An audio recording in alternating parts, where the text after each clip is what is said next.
संत महात्माओं को लेकर शिक्षा को बढ़ावा देने के लिए सांचौर की धरा से हमारे बीच में परम श्रद्धेय गणेश नाथ जी महाराज,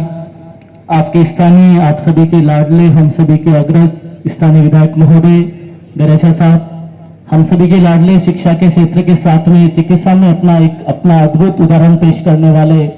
परम आदरणीय राजेश जी भाई साहब, आपके इस क्षेत्र के 22 परगना के वीराराम जी भाई साहब, साथ ही बड़े दीदी लक्ष्मी दीदी, अभी हाल ही के अंदर पोस्टेड परम आदरणीय प्रेम सागर जी, आप सभी के चहेते अध्यक्ष महोदय तुनाराम जी, अलग अलग परगनों से पधारे हैं हमारे सभी कमेटियों के अध्यक्ष, कोषाध्यक्ष, पूरी टीम, स्थानीय मंच संचालन महोदय वीर जी भाई साहब, साथी महेंद्र जी, तुनाराम जी और आयोजक टीम के जितने भी युवा साथी, बड़े बुजुर्ग, माता बहनें, आप सभी को प्रणाम करता हूं। 4 पंक्तियों से मेरी बात को शुरुआत करूंगा। जितने भी युवा साथी बाहर खड़े हैं, जितने भी माता बहनें यहाँ बैठी हैं, मैं चाहूंगा आज का ये कार्यक्रम जो 8वां प्रतिभा सम्मान समारोह है, मुझे नहीं पता कि आप इसके बारे में क्या सोचते हैं, कुछ समय आप मुझे दीजिएगा। यकीन मानिएगा ये 8वां प्रतिभा सम्मान समारोह आपके लिए हो सकता है, लेकिन यहाँ जो सम्मान समारोह में आने वाले बच्चा इस बात की कसम खा के जाएगा कि हो सकता वो 90 में नहीं आए, हो सकता वो 10वीं में नहीं आए, लेकिन जब भी 11वें प्रतिभा सम्मान समारोह में आएगा, लाल बत्ती की गाड़ी में मुख्य अतिथि बनकर आएगा, तब मुझे लगेगा आज का ये कार्यक्रम एक बहुत बड़ा एक ऐतिहासिक कार्यक्रम में तब्दील होने वाला है। मुझे नहीं पता कि क्योंकि पिंडवाड़ा इधर से जब भी इस क्षेत्र में कार्यक्रम करने का मौका मिला, हमारे हंसाराम जी भाई साहब, मंगोरा साहब, अध्यक्ष महोदय यहाँ विराजे हैं, पिंडवाड़ा और इस क्षेत्र का बड़ा आशीर्वाद मिला है। गुरुवर हमारे बीच में, उनके सामने बोलने का दूसरी बार मौका पिंडवाड़ा क्षेत्र के लोगों ने दिया है। 4 पंक्तियों से मेरी बात की शुरुआत करूंगा। युवा साथियों को मैं कहना चाहूंगा, जब भी युवाओं की बात करें और युवाओं का उल्टा करें तो वायु बनती है, और वायु जिस दिशा में चलती है समाज में अच्छे अच्छे आंधी तूफान खड़ा कर देती है। ये मेघवाद समाज की एक खबीर काल की बात है। तो युवाओं से कहूंगा, जो भी इतने लोग घूम रहे हैं, कुछ समय आप सुनिएगा। हो सकता है अगली बार जब प्रतिभा सम्मान समारोह में आओ तो हो सकता है आज बेरोजगारी के टेक के साथ आए हो सकता है 2-3 साल बाद किसी नौकरी लगकर या पधारे और यहाँ सम्मानित होंगे। तो मुझे लगता है आज का एक कार्यक्रम बहुत बड़ा एक ऐतिहासिक कार्यक्रम होगा। बाबा साहब को हम मानते हैं, उनको सुनते हैं, उनके बारे में बहुत पढ़ते हैं, और बाबा साहब को जब भी किसी कार्यक्रम में जाते हैं तो हमेशा परम पूज्य सबसे पहले पूछते हैं। सोचने वाली बात यह है कि बाबा साहब को हम इसलिए पूछते हैं क्योंकि उन्होंने शिक्षा की वो क्रांति की। बाबा साहब की 4 पंक्तियों से मेरी बात को शुरुआत करता हूं। फूलों की कहानी बहारों ने लिखी, रातों की कहानी सितारों ने लिखी। अब नहीं है हमारा मेघवाद समाज किसी का गुलाम, क्योंकि मेघवाद समाज के भविष्य की कहानी बाबा साहब ने लिखी, बाबा साहब ने लिखी। बड़ा गर्व करते हैं, बड़ा फक्र करते हैं। समाज की बेटियां बेटी, समाज के युवा साथी बैठे हैं, मुझे वक्ता के रूप में आपके बीच में बुलाया है, तो मैं भी आपको कुछ ऐसी बातें कह के जाऊंगा, क्योंकि मैं यदि मेवाड़ से आपके बीच में आया हूं तो साफा पहनने नहीं आया हूं, न मैं स्टेज पे बैठने आया हूं। यदि मैं आया हूं तो इस बात से लेकर आया हूं कि जब पिंडवाड़ा में शिक्षा की क्रांति आए, राजस्थान प्रशासनिक सेवाओं का रिजल्ट आए, शिक्षक भर्ती का रिजल्ट आए, और मेघवाद समाज का जब इतिहास बने तो उसमें पिंडवाड़ा का नाम सबसे पहले पेज पर आए। ऐसा कुछ करके हम दिखाएंगे। तो मुझे लगता है कि आज का यह प्रतिभा सम्मान समारोह बहुत बड़ा ऐतिहासिक सम्मान समारोह होने जा रहा है। हम बड़ा बगारू करते हैं, फक्र करते हैं। किसी व्यक्ति को पानी पीने के मात्र से नहीं, आवाज मात्र से नहीं, सिर्फ पर्ची पढ़ने से लोग अपवित्र मानते थे। उस जमाने में एक व्यक्ति ने भारत के संविधान को लिखने के लिए शिक्षा का अधिकार बनाया और उसको लोकतंत्र को चलाने के लिए संविधान लिखा। मैं यहां से निवेदन करूंगा, कुछ समय थोड़ा सा आप चुप रहे तो थोड़ा सा अच्छा लगेगा जब बोलने में और सुनाने में, क्योंकि मैं जब भी मेघवाद समाज में जाता हूं, उससे पहले परम सागर से मेरी बात हो रही थी तो आदरणीय जी से मैं कह रहा था कि मेघवाद समाज में आज भी क्या कमी है। मेघवाद समाज में सब पढ़े लिखे लोग हैं, समाज की बेटियां भी पढ़ रही है, फिर भी कहां अंधकार है। कुछ समय आप सुनेंगे तो आपको यह महसूस होगा कि वाकई में मेघवाद समाज कहां पीछे है। सोचने वाली बात यह है कि किस जमाने में किसी व्यक्ति को पानी पीने का अधिकार नहीं था, क्या ऐसा रीजन रहा उसने भारत के लोकतंत्र को चलाने के लिए संविधान रच डाला। यह अमूमन नहीं था, यकीनन नहीं था, लेकिन आप सभी मेघवाद समाज के साथियों को मैं कहना चाहूंगा कि जमाने में इतना अधिकार नहीं था कलम पकड़ने का। तो सोच के चलो, जिस व्यक्ति ने भारत के संविधान को लिखा, जो भारत के संविधान लिखने की बारी है तो हम फक्र करते हैं। जिस व्यक्ति ने भारत के संविधान को अंगीकृत किया वो हमारे पूर्वज थे। बड़ा अपने आप में अभिमान होता है। जिस व्यक्ति ने भारत के संविधान को लिखा वो हमारे दलित भाइयों में से एक भाई थे, लेकिन भारत में संविधान लिखने की बारी आई तो इसलिए बाबा साहब को मौका नहीं मिला, वो दलित थे, इसलिए भी मौका नहीं मिला कि उनको पानी पीने का अधिकार नहीं था। जब भारत में संविधान लिखने की बारी आई, देखा परखा कि किसको भारत के संविधान लिखने का मौका दिया जाए, तो उस बात देखने के बाद एक बात पता चली, बाबा साहब को सिर्फ इसलिए मौका मिला तो उस जमाने में बाबा साहब से पढ़ा लिखा व्यक्ति कोई नहीं था, इसलिए भारत में संविधान लिखने की बारी बाबा साहब को मिली।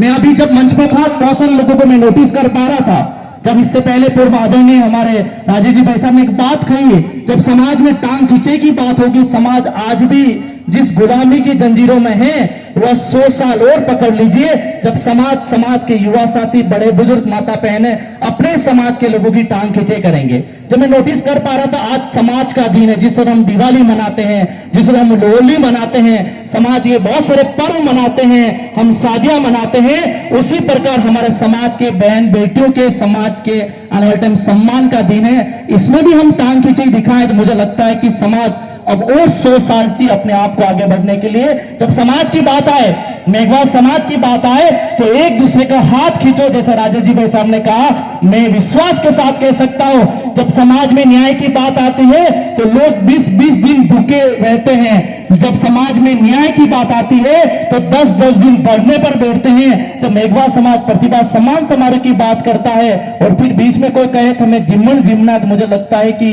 समाज में और 100 साल चाहिए अपने आप को आगे बढ़ाने के लिए। मैंने कहा मैं चुपड़ी चुपड़ी बात करने के लिए आपके बीच में नहीं आया हूं, न मैं लाज लपेट की बात करने आया हूं। मैं चाहता हूं आज का दिन मेघवाल समाज के प्रतिभाओं के दिए दिन है, मेघवाल समाज के उन छोटी सी उम्र में, छोटी सी आंखों में बड़ा सपना देखने वाले बच्चों का दिन है। कम से कम इन बच्चों को आगे बढ़ाने के लिए, इनको एप्रिशिएशन करने के लिए, इनके खुद के मार्गदर्शन के लिए एक दिन यदि भूखे भी रहे तो मैं विश्वास के साथ आपको विश्वास दिला सकता हूं, अगली बार जब प्रतिभाओं की बारी आएगी तो 5वीं 8वीं 10वीं 12वीं वालों को सम्मान के साथ एक IAS, एक IPS, एक SDM यहां सम्मानित होगा। ये तब होगा जब हम समाज से मिलकर समाज के युवाओं के लिए हम बात रखें। बहुत सारे युवा साथी पीछे बैठे, मैं कभी काफी टाइम से नोटिस कर पा रहा था, समाज की बेटियों को मैं नोटिस कर पा रहा था कि जब प्रतिभा सम्मान समारोह होता है तो बच्चा क्या सोचकर उस सदन में बैठता है। कुछ बातें आप सभी के मैं बीच में रखना चाहूंगा। जब मेघवाल समाज के प्रतिभाओं की बात आती है, सम्मान समारोह की बात आती है, मैं हर तरह से आपके अपने बीच में बात आपके बीच में रखूंगा। देखिए, जब प्रतिभाओं की बात करते हैं, मैं समाज की बेटियों के लिए स्पेशल कहना चाहूंगा। बहुत सारे समाज की बेटियां, बहुत सारे समाज के बेटे शिक्षा में भी आगे बढ़ना चाहते हैं, अपने समाज का भी नाम रोशन करना चाहते हैं, लेकिन एक बात जो पिंडवाड़ा क्षेत्र, क्योंकि विधायक महोदय बैठे हैं, मैं जब चर्चा कर पा रहा था तो यहाँ की स्थिति जान पा रहा था कि शिक्षा को लेकर सबसे बड़ा किसी का व्यंग होता है नहीं पढ़ने का, तो वो बच्चा अपने आप की गरीबी बताता है कि मेरे परिवार गरीब है इसलिए आगे नहीं बढ़ पाऊंगा। मैं सदन से आपको कहना चाहूंगा, मंचासीन अतिथियों के माध्यम से कहना चाहूंगा कि मैं गरीब घर में जन्मा, ये मेरी गलती नहीं है, लेकिन मेरे माता पिता उसी गरीब घर में रह के मर जाए तो दुनिया की सबसे बड़ी गलती होगी। कम से कम कुछ करे या नहीं करे, हो सकता है कि आपका जन्म एक कहलू के घर में हुआ हो सकता है आपका जन्म एक छपरे के घर में हुआ हो, लेकिन आपके माता पिता के अंतिम दर्शन एक महल से विदा होने चाहिए, तब मुझे लगेगा मेरा यहाँ आना, मेरी बात को आपके बीच में रखना दुनिया के सबसे बड़े ऐतिहासिक पलों में से होगा। मुझे बड़ा ऐसा लगता है जब प्रतिभा सम्मान समारोह में जाते हैं। कल विजय जी भाई साहब से बात हो पा रही थी, हमारे छोटे भाई रतन ने भी फोन किया कि कल प्रतिभा सम्मान समारोह में आना। मैं इससे पहले चुनाराम जी और वीराराम जी पधारे थे और हमारे गवर्नर साहब परम आदरणीय वचनाराम जी पधारे थे, तो मुझे बड़ा संदेह था इस बात को लेकर। मैंने एक बात इनको कही कि प्रतिभा सम्मान समारोह तो कीजिए, मुझे कोई फर्क नहीं पड़ता है, प्रतिभाओं को आगे भी बढ़ाइए, लेकिन सबसे पहले जिन प्रतिभाओं का सम्मान कर रहे हैं उन प्रतिभाओं को बनाने का काम कीजिए। जब प्रतिभा काम करेगी बनाने का तो सम्मान भी हमने हाथों से करेंगे, प्रतिभाएं भी आगे बढ़ेगी। ये बात कहने में हो सकता है सुनने में अच्छी लग रही है, जिस तरह से 5वीं क्लास का बच्चा यहाँ सम्मानित हुआ, 8वीं क्लास का बच्चा सम्मानित हुआ, 10वीं 12वीं फर्दर हो सकता है कॉलेज वाला बच्चा सम्मानित हो रहा है होगा, और आगने वाले टाइम में हमारा अतिथि उन बच्चों को भी सम्मानित करेंगे जो नर निर्वाचित है। लेकिन क्वेश्चन इज दैट, इस बात का प्रश्न है, इस बात को लेकर एक बच्चा मेघवाल समाज का 12वीं पास करता है, 95% मनाता है, समाज उसको सम्मानित भी करता है, उसको स्टेज पे लाकर वो बच्चा अपने फोटो को स्टेटस भी डालता है, सोशल मीडिया भी डालता है। मुझे फक्र है इस बात का, मेरे समाज ने मुझे सम्मानित किया समाज के टॉपर होने के नाते। लेकिन संकीर्ण इस बात को आपको सोचना पड़ेगा, जो बच्चा समाज के माध्यम से 95% लाने के बाद सम्मानित तो होता है, फिर वो 3 साल में अधिकारी क्यों नहीं बन पाता है, फिर वो क्यों नौकरी नहीं लग पाता है, क्या ऐसा कारण है? तो परम आदरणीय वचनाराम जी इसके बारे में बात की। मैं एक बार जोरदार तालियां वचनाराम जी की वजह से आज मैं यहाँ पाया हूं। क्यों? क्योंकि सुबह आने जाने का थोड़ा था, इन्होंने कहा कोई चिंता ना करें, हम साथ हैं। कहने का मतलब मेरा इतना सा है, जब सम्मान तो कर रहे हैं, लेकिन सबसे पहला यदि हम कदम उठाएं कि सबसे पहले प्रतिभाओं को बनाएंगे और उन्हीं प्रतिभाओं को हम सम्मानित करेंगे, तो मैं आपको विश्वास दिला सकता हूं, मेघ मानव वाटिका के माध्यम से आने वाले टाइम में एक इतिहास लिखा जाएगा, जहां 5वीं 8वीं 10वीं 12वीं पर सम्मानित होने के साथ सरकार में सबसे ज्यादा सरकारी नौकरी में सिलेक्टेड बच्चे कहीं होंगे तो वो रोही प्रगणे से होंगे, 32 गांव से होंगे। क्योंकि प्रतिभाओं की कमी नहीं है यहाँ समाज में, बच्चों के पढ़ने की कमी नहीं है। यदि हम युवाओं को बार बार ये कहें तुम गलत हो, यदि युवाओं को कहें तुम जिंदगी में आगे नहीं बढ़ सकते, तुम युवाओं को कहें कि तुम्हारी औकात नहीं समाज में आगे बढ़ने की, तो युवा भी स्वाभिमानी है, युवा भी अपने आप में खुददारी है। एक बात युवाओं को मैं इस बात कहना चाहूंगा, आप सुबह उठे, हो सकता है किसी के चरण स्पर्श करे या नहीं करे, रात को सोए, किसी के बारे में सोचे या नहीं सोचे, लेकिन जिस समाज में आपका जन्म हुआ है, जिस गली से निकले, लोग ये नहीं बोले कि एक मेघवाल समाज का लड़का है, लोग ये बोले फक्र है इस समाज पर ऐसे अधिकारी को जन्म दिया है। तब मुझे लगेगा मेरा यहाँ आना, मेरी बात को आपके बीच में रखना दुनिया के सबसे बड़े ऐतिहासिक पलों में से होगा। जब युवाओं की बात आती है, अभी हाल ही का एक बहुत जबरदस्त ट्रेंड चला है, हर क्षेत्र, हर परगने, हर कार्यक्रम में कार्यक्रम तो करते हैं, लेकिन कार्यक्रम इस बात से करते हैं कि हम खेल के क्षेत्रों में प्रतिभा आगे बढ़ाएं। एक अभी नया ट्रेंड चला है क्रिकेट प्रतियोगिता का। मैं इस बात को नहीं कह रहा हूं कि क्रिकेट प्रतियोगिता नहीं खेलनी है, लेकिन सोचना यह भी है कि कितने हमारे मेघवाल समाज के लोग 2020 खेलते हैं, कितने समाज के बच्चे ऐसे हैं जो आईपीएल खेलते हैं, आईसीसी खेलते हैं, यानी वनडे क्रिकेट टीम में हैं। हमें पता है शौक के लिए हम क्रिकेट खेल रहे हैं, लेकिन समाज में सबसे बड़ी क्रांति किसी से आ सकती है तो जितना समय हम खेल में निकाल रहे हैं बच्चों के लिए,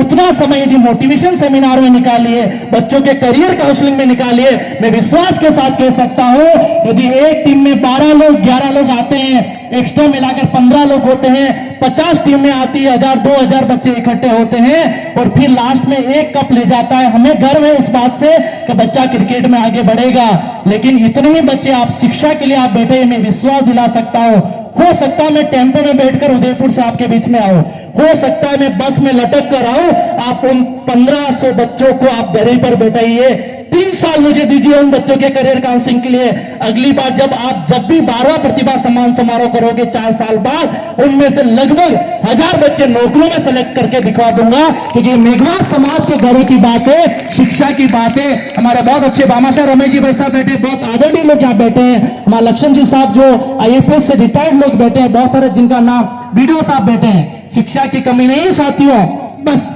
युवाओं को थोड़ा इस बात का दुख होता है कि हमें हमारे पूर्वज ये बात क्यों कह रहे हैं। युवाओं में गलत नहीं कह रहा हूं, जब हम समाज के लोग मिलकर 11 लोग सिर्फ उस टीम को जिताने में लग जाते हैं वर्ल्ड कप के लिए, आपके कप के लिए, मेघवाल समाज के, तो हम 1 और 11 होकर समाज में नौकरियों की फैक्ट्री भी पिंडवाड़ा से लगा सकते हैं, 32 गांवों से लगा सकते हैं। ये बात आपको सोचनी पड़ेगी, क्योंकि जब समाज का युवा आगे होगा। मैं लास्ट टाइम एक मेर मांडवाड़ा कार्यक्रम में गया, वीरवाराम जी भी वहां थे, मैंने एक बात युवाओं को कही, हमारे समाज की बेटी जब पियर में रहती, मैं बहुत अकेले कह रहा हूं, गुरुवर यहाँ बैठे ये बात जानते हैं कि जब समाज में अलग अलग लोग जाते हैं, समाज की जब बेटी पियर पक्ष में रहती है तो वो परी बनकर रहती है, उसको जो चाहिए माता पिता उसको याद करने से पहले दिला देते हैं। लेकिन वही बच्ची शादी करने के बाद ससुराल जाती है, 3 साल बाद भी पियर से यदि साबुन लेकर जाए तो मुझे लगता है उसकी मां के ऊपर कितना दुख आता होगा। जब एक बेटी सारे सामान ससुराल तो जा रही है, लेकिन बैग पकड़कर पियर से ले जा रही है, तो जिसने खुद को गिल्ले में सुलाया, अपनी औलाद को सूखे में सुलाया, वो एक मां की आंखों में आंसू आते हैं। मैं बेटों से कहना चाहूंगा, जिस कोख से आपने जन्म ली उनकी कसम खा के आज आपको इस सदन से जाना है। अगली बार जब आप कहीं जाओ तो किसी के यहाँ शादी करने के बाद बहू बन के नहीं, बेटी बनकर जाओ, तब मुझे लगेगा मेरा यहाँ आना। मेरी बात को आपके बीच में रखना, क्योंकि बहुत सारी बेटियां कहती है कि इससे हमें फर्क नहीं पड़ता समाज क्या सोचता है। इस बात से फर्क पड़ता है जिन माता पिता ने हमारे लिए दुख देखे, जिन माता पिता ने पूरी जवानी लगा दी एक औलाद को पढ़ाने के लिए, और वही औलाद यदि नालायक निकल जाए तो मुझे लगता है कि अगली बार कोई माता पिता अगली बार उम्मीद नहीं करेगा कि मेरे बेटी और बेटे को पढ़ाओ। जितने भी अतिथि लोग हैं यहाँ पर संत महात्मा को छोड़ दें तो इसलिए आपने बैठा है कि किसी न किसी नौकरी में सिलेक्टेड है, या जितने भी लोग हैं ये नौकरियों में है तभी इनको आपने संचालन का मौका दिया। जितने भी आगे हैं ये पढ़ाई के कारण आगे हैं। इसलिए बाबा साहब ने उस जमाने में एक बात कही थी, शिक्षा वो शेरनी का दूध है जिसको जो पिएगा दौड़ेगा नहीं दहाड़ेगा। मैं आपको एक बात कहना चाहूंगा पिंडवाड़ा क्षेत्र के वासियों को, हो सकता है आपका परिवार गरीब हो, फर्क नहीं पड़ता है। हो सकता है कि पांव में जूते नहीं हो, फर्क नहीं पड़ता है। शरीर पे अच्छा कपड़ा नहीं होगा तो फर्क नहीं पड़ेगा, हाथ में अच्छा स्मार्टफोन नहीं होगा तो फर्क नहीं पड़ेगा, लेकिन एक हाथ में कलम दूसरे हाथ में किताब ले लेना, किसी के सामने झुकने की जरूरत नहीं पड़ेगी। क्योंकि इसलिए बाबा साहब ने उस जमाने में चाहते तो धंधे भी कर सकते थे, बिजनेसमैन बन सकते थे, चाहते हो तो बहुत सारे उनके रिलेशन थे उस जमाने में, फैक्ट्रियां इंडस्ट्रिया लगा सकते थे। उस व्यक्ति ने क्यों भारत के संविधान के साथ में लिखा, सबसे पहले समाज को आगे बढ़ाना, शिक्षित बनो, क्योंकि शिक्षा ही वह क्रांति थी। वह क्रांति जरूर थी लेकिन बेटी और बेटों के लिए वरदान था। तभी उन्हें बार बार जहां गए उनको बोला शिक्षित बनो। फिर उन्होंने कहा संगठित रहो, संघर्ष करो। सबसे पहला शिक्षित क्यों जोड़ दिया, क्योंकि बाबा साहब ने हो सकता है कि 5 रुपए कलम की ताकत आपको दी है, आपके लिए हो सकता है 5 रुपए का कलम हो सकता है 10 रुपए का कलम हो, लेकिन जिस फोन को आप भरते हैं समाज की टीना डाबी जैसी टॉपर इस 5 रुपए के कलम से बनती है। जिस फॉर्म को आप भरते हैं समाज का बेटा कनिष्क खटेरा जैसा आईएएस बनता है, उसी कलम की कसम खा के आप यहां से जाओ। हो सकता है कि पेन 5 रुपए का आपके जेब में, इतनी मेहनत इस कलम के माध्यम से करो कि अगली बार जहां जाओ साइन करो तो ट्रांसफर हो जाए सामने वाले का, साइन करो किसी को ज्वाइनिंग दिला दो, साइन करो तो एपीओ कर दो, और किसी चेक पे साइन कर दो, सामने वाला इंसान आपकी हैसियत नहीं पूछे, आपके 5 रुपए के कलम की ताकत से वो साइन 2 करोड़ रुपए कैश बैंक से चेक पास होकर आपके बीच में आ जाए। ये कलम की ताकत बाबा साहब ने उस जमाने में हमें दी। हमें हमारे बेटियों को बेटों को खेल खेलना है, जिंदगी में घूमना फिरना भी है, लेकिन सबसे ज्यादा समय किसी को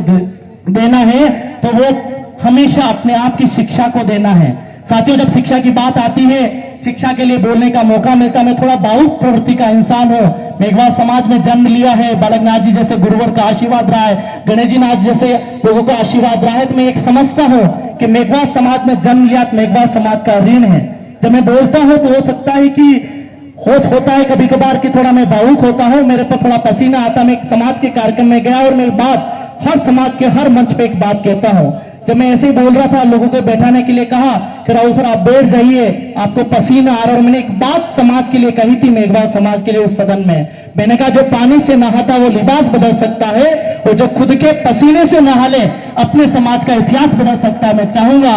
हो सकता है यहाँ पर आपको चाय की सुविधा अच्छी नहीं मिली हो सकता है आपके पास अच्छा ढंग का पानी नहीं आया हो सकता है खाने में 3 घंटे की देरी हो, क्योंकि विधायक महोदय परम संतों को हमें सुनना है। लेकिन एक बात इस बात से निकाल कर चलना, समाज के नाम का एक दिन दिया है तो दिल दिमाग दोनों से देना है। ये पानी पीना, चाय मिली या नहीं मिली, खाना कितना अच्छा बनाया पड़ा रहेगा, लेकिन जो प्रतिभाएं या गरीबी देख रही है, जो प्रतिभाएं आंखें के सपने हैं, इसी सदन से यदि 10 से 15 बच्चे अगली बार सम्मान समारोह में अधिकारी बनकर जब यहाँ आएंगे तो आपका ये बलिदान ऐतिहासिक बलिदान माना जाएगा। उस टाइम पे कोई नहीं पूछेगा पानी पिलाया नहीं पिलाया, चाय पिले या नहीं पिले। सदन से आप सभी से एक बात जरूर कहना चाहूंगा, जब भी युवाओं से बोलने का मौका मिलता है, युवाओं की बात करने का मौका मिलता है, कुछ बातें जो युवाओं की शिक्षा के लिए हमेशा प्रेरित करने वाली होती है। मैं जब लास्ट टाइम एक कार्यक्रम में गया, अलग अलग कार्यक्रम में जाता हूं तो मैं क्योंकि मेरे एक छोटे भाई निखिल भाई, इन्होंने भी अपने बलबूते पर ये लोहा मनवाया है। काम तो करना है, लेकिन मजदूर आदमी एक दिन ठेकेदार भी बनता है, मजदूर आदमी महल का राजा भी बनता है। ये समाज के युवाओं के लिए अपने आप की प्रेरणा होनी चाहिए। मैं समाज के युवाओं के लिए एक छोटी सी बात कहना चाहूंगा, जिस तरह से बेटियों के लिए कही, जिस तरह से हमारे यहाँ सगाई संबंध होते हैं, एक बेटी के लिए रिश्ता ढूंढना दुनिया के लिए सबसे बड़ा खतरनाक काम होता है। फिर भी एक माता और पिता अपनी बेटी के लिए शादी के लिए एक लड़का देखती है। मैं कहना चाहूंगा युवाओं को, यदि हमारा युवा आज भी भटक रहा है इस बात को लेकर मैं शॉर्ट टर्म में पैसे कमा लूं, आज का युवा यदि अब भी भटक रहा है, कोई स्कीम लाओ, लोगों को बर्बाद करके मेरा पेट भर लो, एक बात कान खोल के सुन लेना आप सभी युवा साथियों को, यदि मेघवात समाज के युवाओं की बात आए, राजस्थान में युवाओं की बात आए, तो राई परगना के युवाओं का नाम सबसे पहले आना चाहिए। इसलिए मैं ये कह रहा हूं कि जिस दिन, क्योंकि एमएल परियार साहब ने एक बात एक सदन से कही थी कि युवा कुछ करे या नहीं करे फर्क नहीं पड़ता है, शिक्षा ले नौकरी नहीं लगे फर्क नहीं पड़ता है, कुछ करे या नहीं करें, छोटे छोटे बिजनेस करना सीखें। आज हो सकता है हिमालय करें, उसके अनुभव से एक दिन वो ठेकेदार बनेगा। मैं युवाओं को इस टाइम पे ललकारना चाहूंगा, आप कम से कम थाले ना बैठे रहें, फ्री ना बैठे रहें, क्योंकि एक माता पिता का दिल कब दुखता है, एक जवान बेटा घर में सोया है,